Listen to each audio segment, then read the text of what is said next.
Good morning, freaking vlog. Hi, today is day 4 of Vlogmas. I'm still hanging on.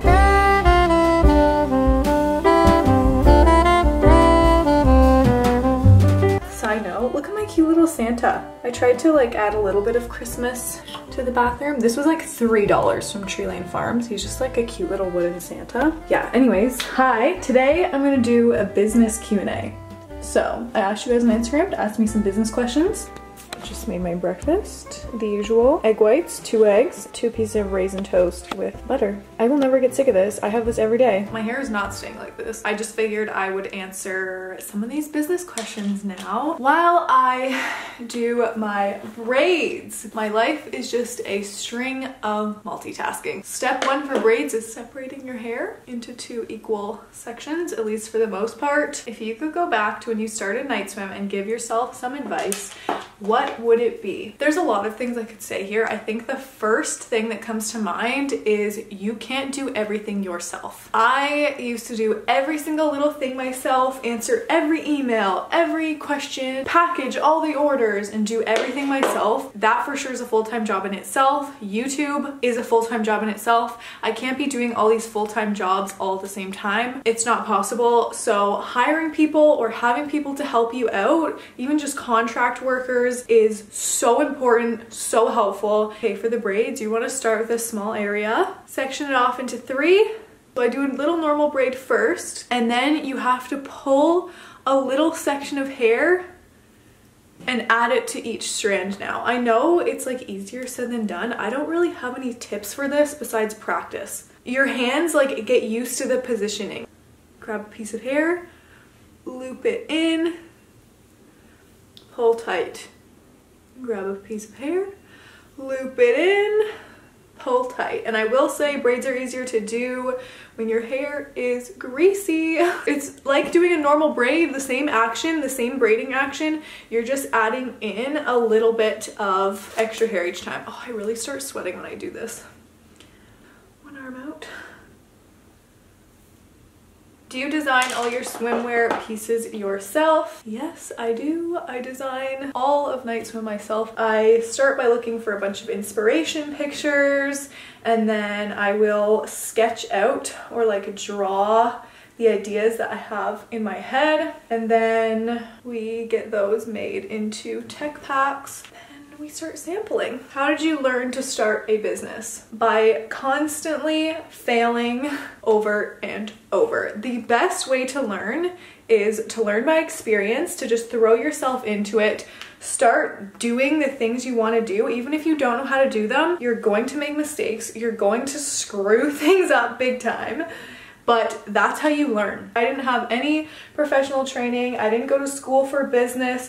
I didn't have a mentor. I didn't have anyone help me. That's why it's taking me so long to get to this point. Like, I feel like a lot of other businesses, when they start, they are just like a lot far ahead, a lot quicker, but that's because they know what they're doing. I genuinely, every day, most of the time, don't really know what I'm doing. I don't know how to like manage people very well. It's all a learning experience. You can't just wait for the time in your life that you're ready or that you feel like you know enough.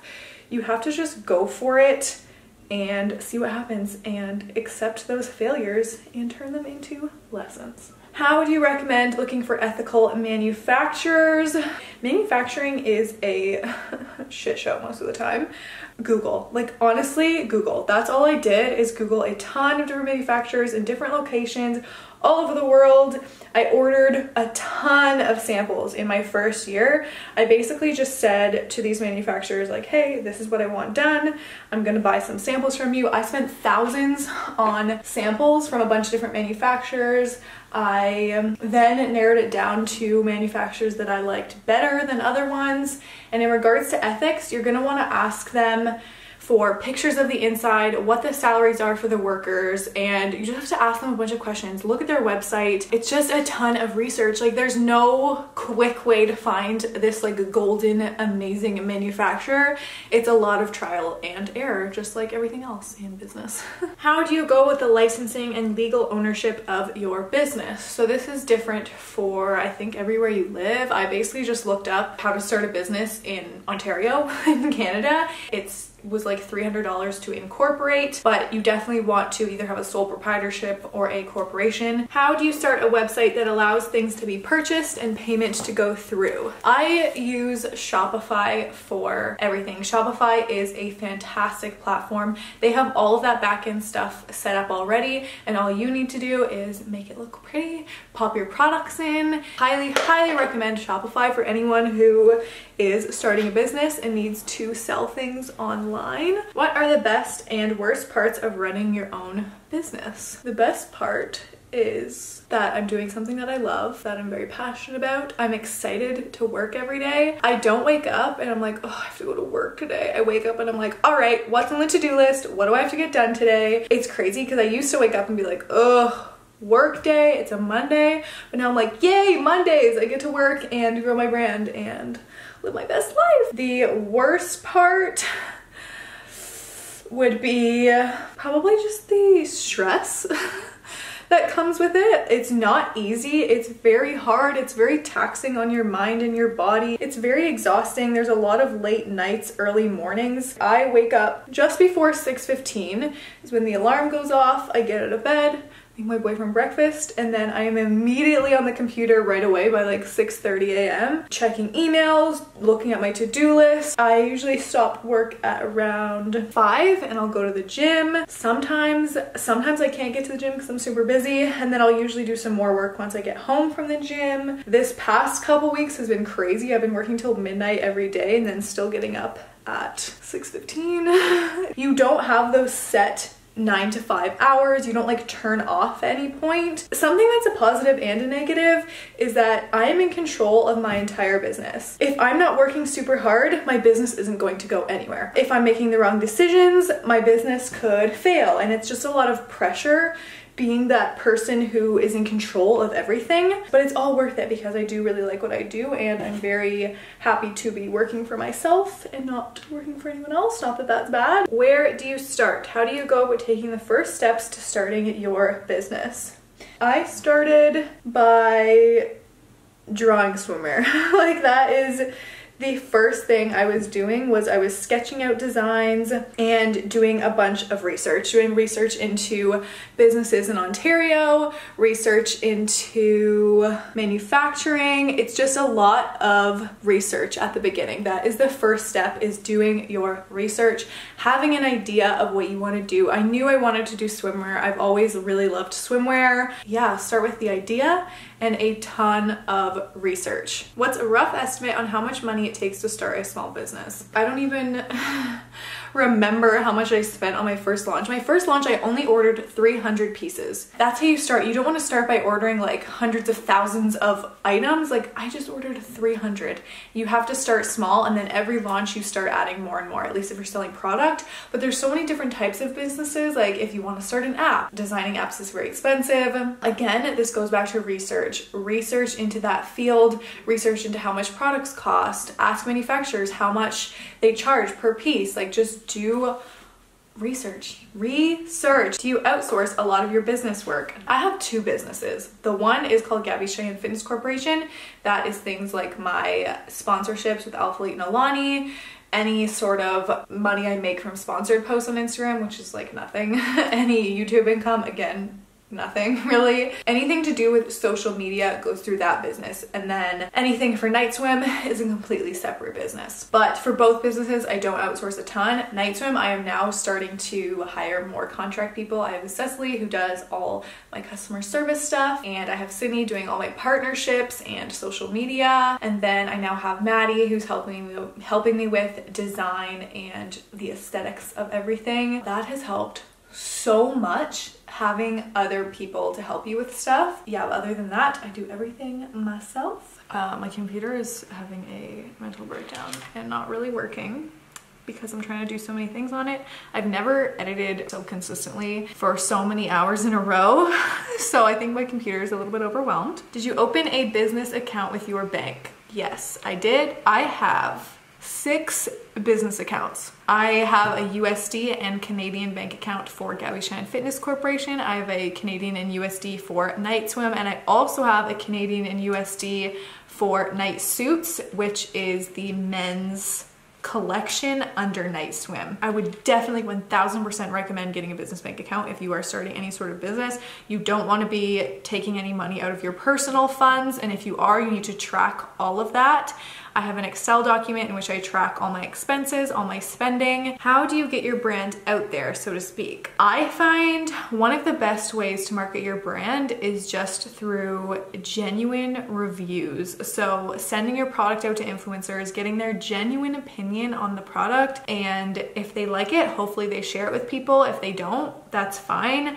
I've never been too big on creating rules for people like influencers, because I know personally for me, if a brand asks me, or if a brand like emails me and they're like, hey, we want you to do this, they have all these guidelines for their posts, automatically I'm like, no, I don't want to do it. What makes me want to post the most about a brand is if they don't ask me to do anything, if they have no expectation, and if I genuinely really like that brand. I hate having those rules and guidelines and people telling me what to post. I can't stand that. So for me, it's good that I learned that, because for me, for my own business, for Night Swim, I don't ask anything of influencers unless we specifically want to do a sponsored post for like a sale or something. So for example, Black Friday, we had 3 influencers that we did end up paying. We did sponsored posts with them.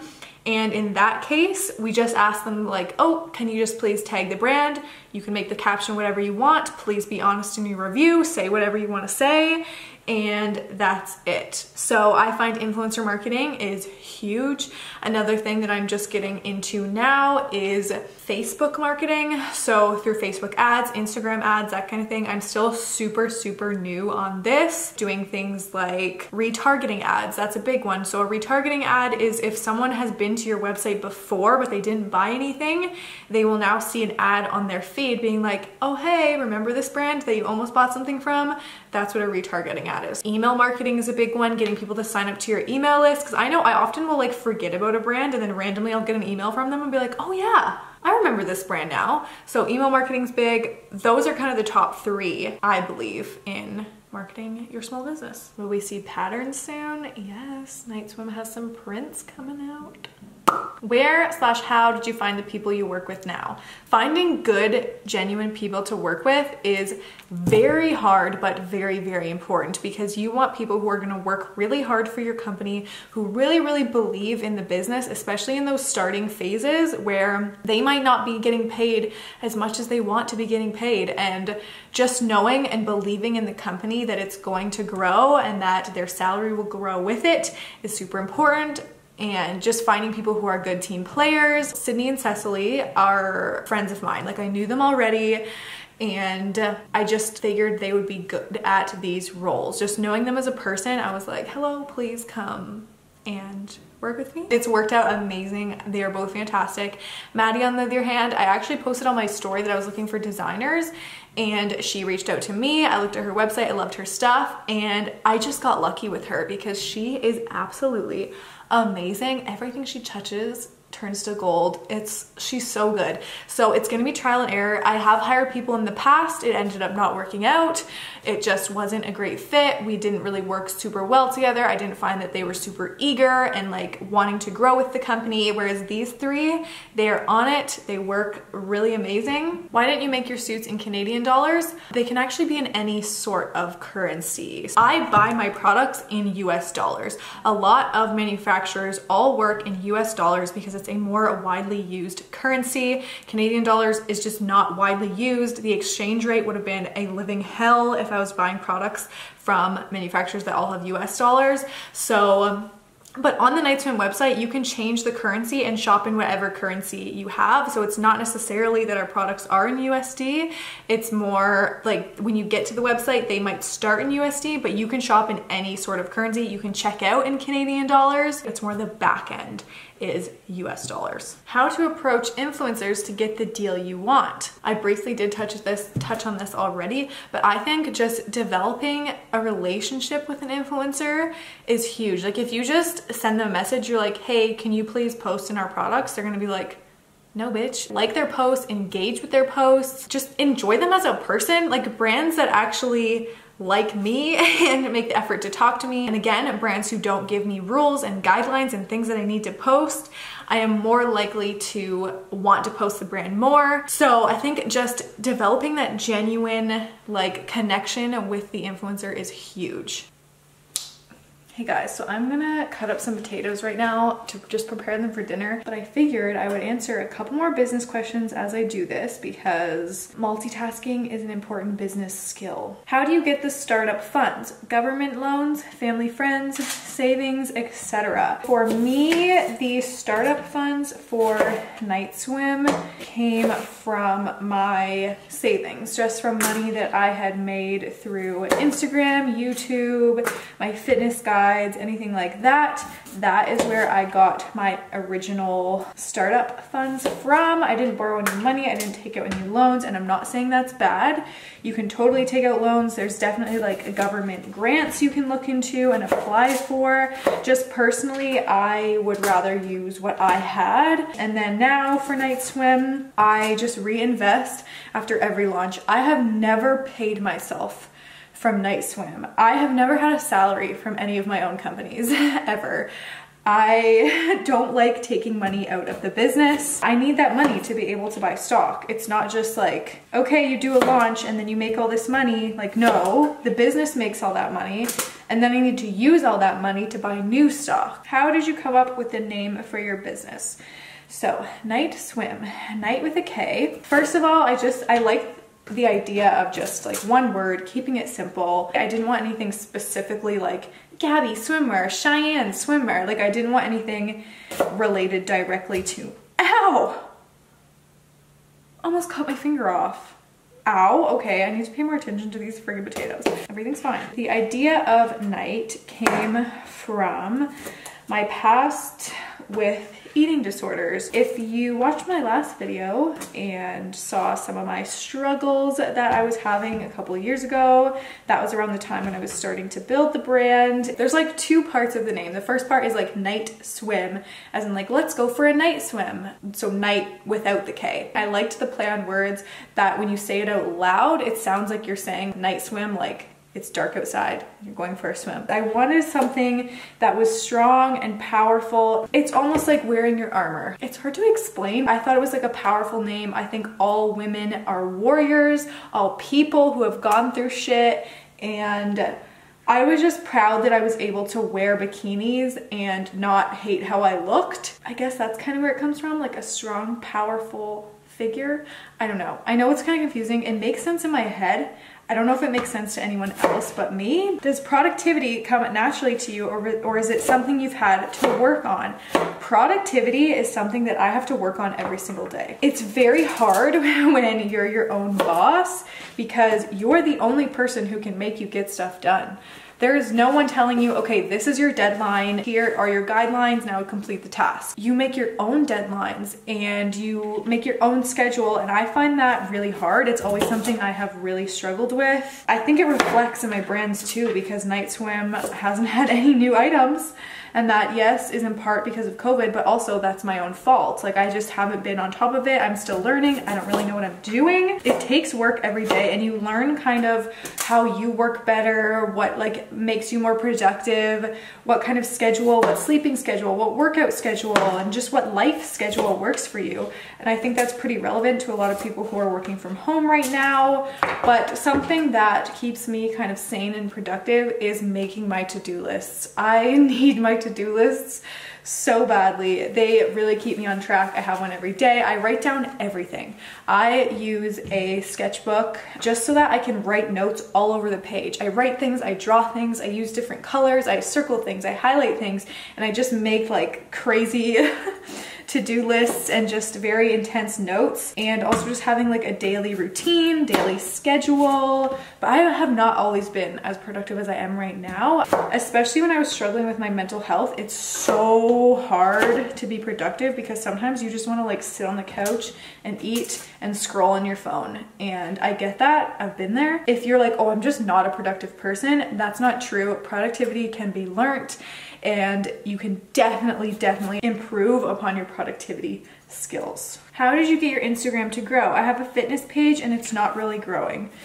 Girl, mine isn't growing anymore either. I think just with the change in algorithm and just the sheer amount of people who are on Instagram and trying to grow their profiles, it's just getting harder and harder to grow your accounts. I think it was easier to grow accounts back when I first started. I feel like the market is just so saturated that it's hard. Like, you have to have a very, very outgoing and different and loud personality now. You need to be posting so much to the point where I just can't keep up. I can't be posting every day and I can't be posting stories of my entire life all the time. If you really, really want to grow your account, you need to make it your #1 priority, and you need to be constantly creating every single day, creating new things, doing things that make you different from other people. Just be yourself, all that jazz. How did you get sponsored by Alphalete?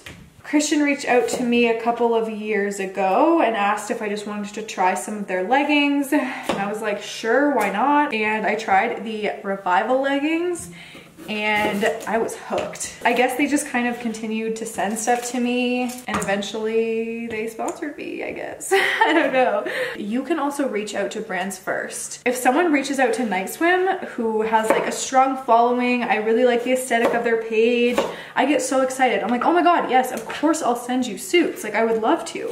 So just from that perspective, like, I used to always be like, oh, I don't want to reach out to brands. I feel awkward like asking them if they want to collaborate. I still do.